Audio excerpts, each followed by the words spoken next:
Okay, welcome back. All right, you guys can talk to us on Twitter and on Facebook. What do you think about what we're going to be discussing today?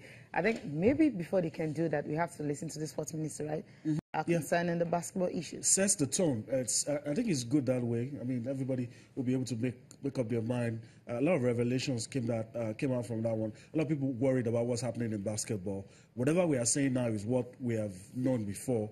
But now the minister has shed light on a whole lot of issues. And I think it's only fair that we listen to the sports minister, Barrister Solomon Dalong, this morning, what he has to say about the crisis in Nigerian basketball. We will do that. Be back for more. The sports this morning. Join us. The crisis in basketball has been there before I even came on board. There has been existing factions in basketball. Each time they go to elections, these factions will rear themselves up. Now, to the role of the ministry and maybe NOC, to be very fair to the ministry and NOC, I indeed did not play any role at all in the election. Because if I had sacrificed 155 people, I told Umar this when he raised the allegation. I'm a politician.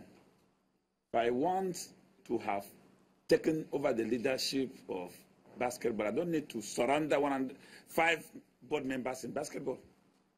And if I nominate 5 board members in the basketball as it were, nobody will win that election except my candidate. So accusing me of causing the problem is just like chasing the shadow and leaving the substance. There was no role. I didn't even play any role in the entire thing. All I did is to make sure that I provided the enabling environment for elections to take place. I have asked this question, and NOC could not provide an answer. Neither the leadership of the Basketball Federation. Of course, they will not.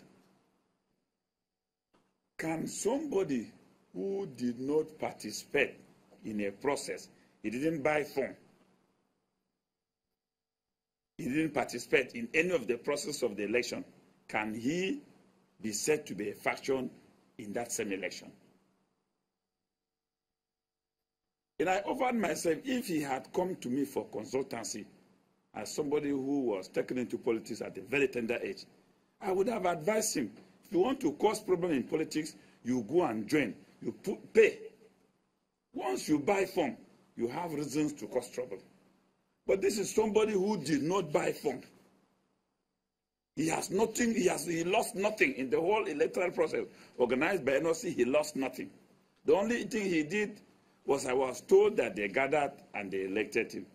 And that thing coincided with the fasting period where there was iftar going on. People were gathering their friends and then doing iftar. So if he has done one of that iftar in Kano with his friends, can that be said to be elections? Let's sincerely address issues. If Tijani wanted to have caused faction in basketball, he should have come and pick form. Today, if you ask him evidence of participation in that election, he has none. How can he constitute a faction? He got it wrong. But you see, his problem started. When I became a minister, the first thing I did was to direct NOC to ensure that every federation deposit their constitution. Because I told NOC I was not going to conduct election with guidelines.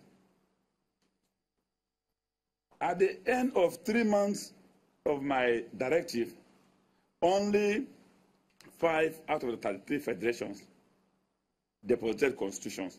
And of those 5 constitutions, the congresses of the federation did not even recognize the constitution. And they were supposed to have endorsed the constitution before it is sent to the international body.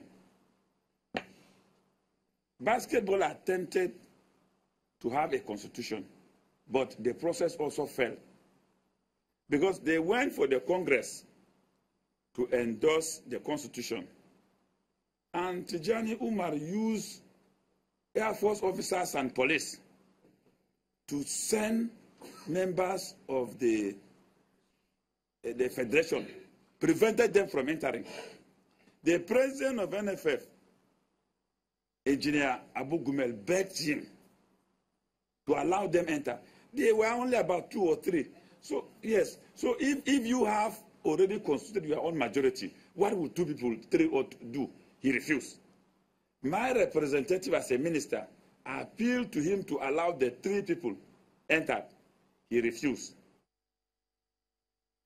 All right, Sports Minister Barrister Solomon Lalong had a lot to say. That's why we had to bring it all to you. That will form the basis of our discussion on basketball as we proceed on the show. But Rotimi Akindele joins us now. And Rotimi, it's good to have you. Happy New Year. It's the first time I'm seeing you. Yeah, and, Happy New Year.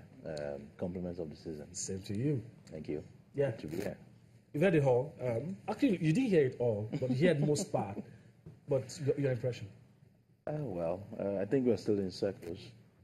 Okay. That's just where I'm going to pick it from. Yes, the basketball drama is still on. Nothing, no headway yet. No meaningful solution yet. From probably the NOC, Sports Ministry, MBBF itself, and even FIBA. And the last FIBA letter actually said, you know what?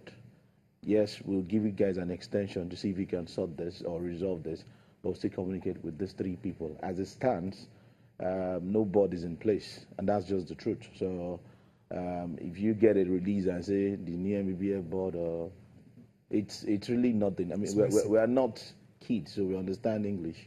No MBBF board is existing. But yes, we all knew the process, the elections, pre-election drama, June 12, June 13, and all of that. I think the sports ministry should just, try to sort these 2, how will I put it now, parties or factions, like we like to call them, going on and saying stories about how it happened, how one is defaulting or how one is not respecting. I think it won't solve anything. So let's just look for a headway. Get to the root. Let's provide a solution. Let's get to the root. Okay, if TJ is your problem, call TJ to order. If Kida is your problem, call Kida to order. Let us have a meaningful resolution and not, go around in circles and try to blame Mr. A or Mr. B. It won't take us anywhere. That's your own perspective to it. Yeah. Okay. Yeah, don't you think, because when the sports minister started with the